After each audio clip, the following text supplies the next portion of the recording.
Drama किंवा नाट्य म्हटलं की आपल्या डोळ्यासमोर काय येतं?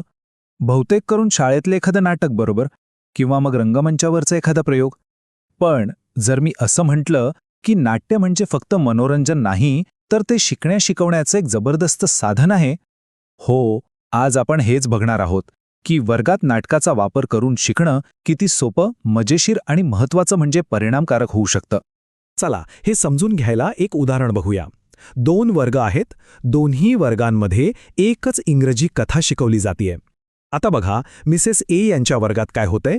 काही मुलं गोष्ट वाचतायत, बाकीची शांतपणे ऐकतायत आणि टीचर कथानक समजावून सांगतायत, एकदम पारंपरिक पद्धत. पण दुसरीकडे मिसेस एम यांच्या वर्गात बघा, तिथे मुलांना गटांमध्ये विभागले आणि ही मुलं फक्त गोष्ट वाचत नाहीयेत, तर त्या कथेसाठी बॅकड्रॉप बनवतायत, स्वतःच्या कल्पनेने कथेचा शेवट बदलून तो सादर करतायत आणि हो, त्यासाठी गाणी बजावणी पण वापरतायत. काय फरक आहे बघा दोन्ही वर्गांमध्ये? स्पष्ट दिसतोय ना? मग प्रश्न हाच आहे की मिसेस एम यांचा वर्ग इतका प्रभावी का आहे? असं काय वेगळं घडतंय तिथे? आणि याच प्रश्नात आपल्या आजच्या चर्चेचं सगळं सार लपलेलं आहे. आणि ही जी 2 वर्गांची कहाणी आपण पाहिली, ती आपल्याला थेट निष्क्रिय शिक्षणाच्या समस्येपर्यंत घेऊन जाते. म्हणजे बघा, एका वर्गात मुलं फक्त बसून ऐकतायत, माहिती घेतायत, तर दुसऱ्या वर्गात ती स्वतः ज्ञान तयार करण्याच्या प्रक्रियेत सहभागी झाली आहेत. हाच तो महत्त्वाचा फरक आहे. बरं, मग या गतिशील शिक्षणामागे नेमकं काय आहे? याचं उत्तर आपल्याला मिळतं हॉवर्ड गार्डनर यांच्या मल्टिपल इंटेलिजन्स किंवा बहुविध बुद्धिमत्ता सिद्धांतामध्ये. आणि हा सिद्धांतच आपल्याला सांगतो की वन साइज फिट्स ऑल म्हणजे एकच शिकवण्याची पद्धत सगळ्यांसाठी का उपयोगी पडत नाही. याबद्दल शिक्षणतज्ञ एलियट आयन्सर यांनी खूप छान म्हटलंय. ते म्हणतात की जोपर्यंत शाळा फक्त बोलण्यावर आणि तर्कावर म्हणजे भाषिक पद्धतीवर चालतात, तोपर्यंत त्या मुलांच्या ज्ञानावर मर्यादा तर घालतातच, पण ज्या मुलांची बुद्धिमत्ता वेगळ्या प्रकारची आहे त्यांच्या मार्गात एक अडथळा बनून उभ्या राहतात. तर मग ही बहुविध बुद्धिमत्ता म्हणजे नेमकं काय? सोप्या भाषेत सांगायचं तर हॉवर्ड गार्डनर म्हणतात की बुद्धिमत्ता म्हणजे फक्त हुशार असणं किंवा परीक्षेत चांगले मार्क मिळवणं नाही. ती अनेक प्रकारची असते. कुणी बोलण्यात हुशार असतं, कुणी गणितात, कुणी चित्र काढण्यात, कुणी खेळण्यात, तर कुणी लोकांशी बोलण्यात. आणि गंमत म्हणजे नाट्य आणि कला या सगळ्या प्रकारच्या बुद्धिमत्तांना एकाच वेळी संधी देतात. आपल्या शाळांमध्ये काय होतं? जास्त भर दिला जातो तो बोलण्यावर, लिहिण्यावर आणि गणितावर, म्हणजे भाषिक आणि तार्किक बुद्धिमत्तेवर. पण जेव्हा वर्गात नाट्य किंवा इतर कला येतात, तेव्हा मुलांना चित्र काढण्याची, नाचण्याची, गाण्याची, इतरांशी मिळून मिसळून काम करण्याची संधी मिळते. आणि ह्यामुळे काय होतं? शिक्षण खऱ्या अर्थाने सगळ्यांपर्यंत पोहोचतं. ते अधिक समावेशक बनतं. ठीक आहे, थेअरी तर झाली, पण आता हे वर्गात प्रत्यक्षात कसं करायचं? चला ते बघूया. पहिला मार्ग आहे लिनियर ड्रामा किंवा आपण त्याला रेषीय नाट्य म्हणू शकतो. ही एक अशी पद्धत आहे ज्यात सगळं काही ठरलेलं असतं आणि शिक्षक एका गाईडसारखं काम करतात. आता शिक्षणातनं नाटकाचे हे 2 मुख्य प्रकार आहेत. एका बाजूला आहे लिनियर ड्रामा, ज्यात एक ठरलेली गोष्ट असते, सुरुवात, मध्य आणि शेवट सगळं ठरलेलं. तर दुसऱ्या बाजूला आहे प्रोसेस ड्रामा, जो नावाप्रमाणेच एका प्रक्रियेसारखा असतो. मुलांच्या सहभागातून तो पुढे पुढे जातो. लिनियर ड्रामामध्ये नाटकाची कौशल्य शिकण्यावर भर असतो, तर प्रोसेस ड्रामामध्ये जीवनाबद्दलच्या गोष्टी शिकण्यावर. या लिनियर ड्रामामध्ये शिक्षकांसाठी काही खास तंत्र आहेत, जसं की साईड कोचिंग, स्पॉटलाइटिंग, गोष्ट सांगणं आणि इम्प्रोव्हायझेशन.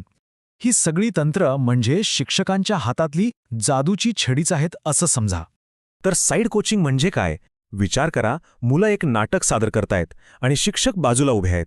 ते नाटक थांबवत नाहीत, पण मध्येच हळूच सूचना देतात. अरे, आवाज थोडा मोठा कर किंवा जरा प्रेक्षकांकडे बघून बोल. म्हणजे काय की नाटकात व्यत्यय न आणता त्याच वेळी मुलांना मार्गदर्शनही मिळतं. आणि मग येतं इम्प्रोव्हायझेशन, म्हणजे ऐनवेळी सुचेल तसं करणं. हे तर खूपच मजेशीर आहे. यात मुलांना अचानक एखादी सिच्युएशन दिली जाते आणि त्यांना कोणतीही तयारी न करता अभिनय करायचा असतो. विचार करा, यामुळे मुलांची कल्पनाशक्ती किती वाढेल आणि शिकण्यातला थरारही टिकून राहतो. बरं, हा झाला एक मार्ग. आता वळूया दुसऱ्या, अधिक मोकळ्या मार्गाकडे, ज्याला म्हणतात प्रोसेस ड्रामा. इथे सगळं ठरलेलं नसतं. हा एक शोधाचा प्रवास आहे, जिथे विद्यार्थी स्वतः शिकण्याच्या प्रक्रियेचे ड्रायव्हर बनतात. आता या प्रोसेस ड्रामाची तंत्र थोडी वेगळी आहेत. यात येतं मेंटल ऑफ द एक्सपर्ट, म्हणजे तज्ज्ञाची भूमिका वटवणं.